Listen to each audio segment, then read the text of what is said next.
Logom é a revista online da Rosa Cruz Áurea. Esperamos que a Logom possa adicionar algo à sua vida, inspirá-lo a fazer novas perguntas e alimentar sua busca por respostas. Seja bem-vindo. Dom Quixote, a metáfora do caminho. Caminhante, não existe caminho, ele se faz ao andar. A. Machado. Há alguns anos tive uma intuição sobre o significado da Ilíada e da Odisseia, duas obras que me acompanharam durante toda a minha vida. De repente, me passou pela cabeça que a Ilíada, no mundo da guerra de Troia, com todos os seus heróis e deuses e o incessante ruído dos metais, representava o mundo tal como é, com as forças cósmicas que incidem no seu curso, o inexorável curso do destino.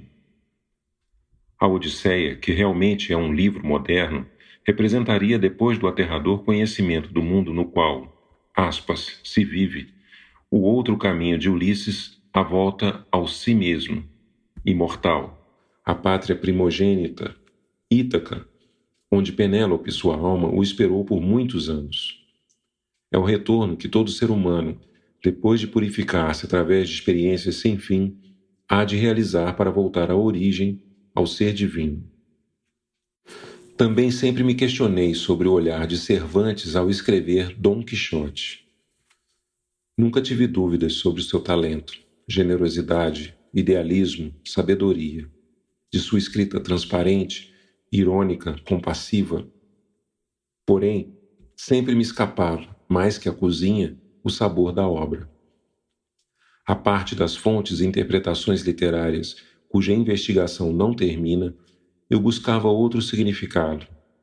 Não a novela cômica, romântica, metacriadora, que ela é, mas sim seu significado oculto, o que nos revelava da verdadeira essência humana. A genialidade da obra e o monumental acréscimo de comentários críticos escureceram muitas coisas que deveriam ficar veladas, e ficaram. Da mesma forma, sempre me perguntei sobre Shakespeare, cujo olhar era um cristal tão transparente que parecia ter desaparecido toda a entidade criadora.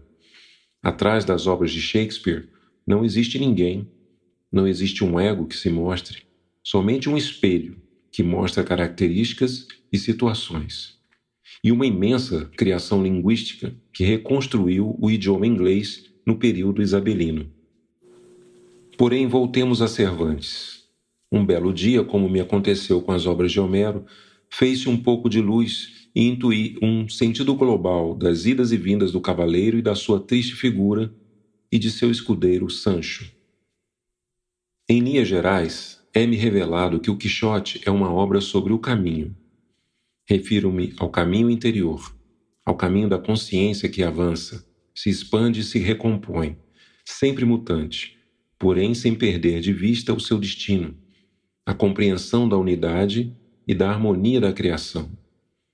Isso está exposto no seu discurso sobre a idade de ouro diante dos atônitos cabreiros, uns seres humildes aos quais é revelado o mistério, como aos pastores de Belém. Nele se revela o idealismo esotérico do renascimento, que emana do mundo clássico, com suas implicações herméticas e orientais.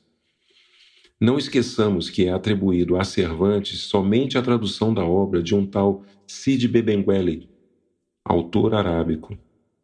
O mundo árabe ainda está muito perto da Espanha. Não se passou 2 séculos desde a sua derrota definitiva e Cervantes, ainda vivo, sai para combater rebeliões de mouriscos em Granada e o levante espanhol. E em todo o Mediterrâneo existe, aspas, a ameaça do turco. Cervantes luta como um soldado em Lepanto e é cativo em Angel durante 8 anos. Dom Quixote realiza 3 saídas. Na segunda vez, vai acompanhado de Sancho, que convenceu a sua mulher para que o deixasse partir, pois vai obter lucro. Sancho é um ser com os pés na terra, materialista e sensato, e uma ajuda imensa para Dom Quixote em todas as suas desgraças. É, nesse sentido simbólico, a outra parte de nós mesmos, o que chamamos de ego ou consciência natural, que tem que cuidar da sobrevivência e das necessidades básicas. Sem ela, não seria possível o caminho, porque a rosa tem que crescer desde baixo, desde a consciência natural, que no melhor dos casos compreende e colabora.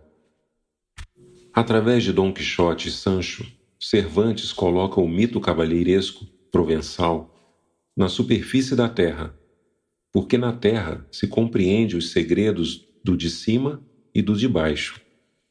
Poderíamos dizer que, em Cervantes, o mito cavalheiresco se faz carne e sai pelos caminhos.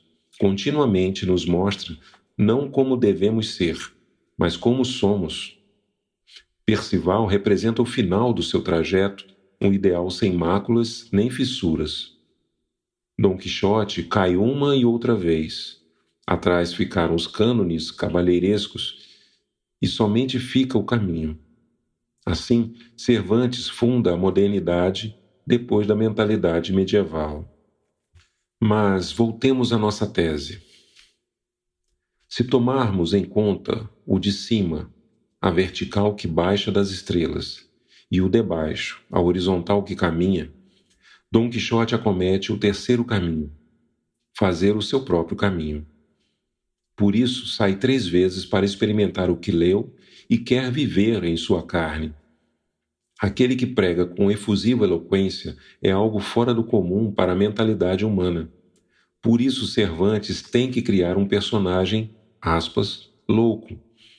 Só um louco, como uma criança, conecta-se diretamente com a verdade e é capaz de nos oferecer uma verdade que pode ser óbvia ou, aspas, perdoada.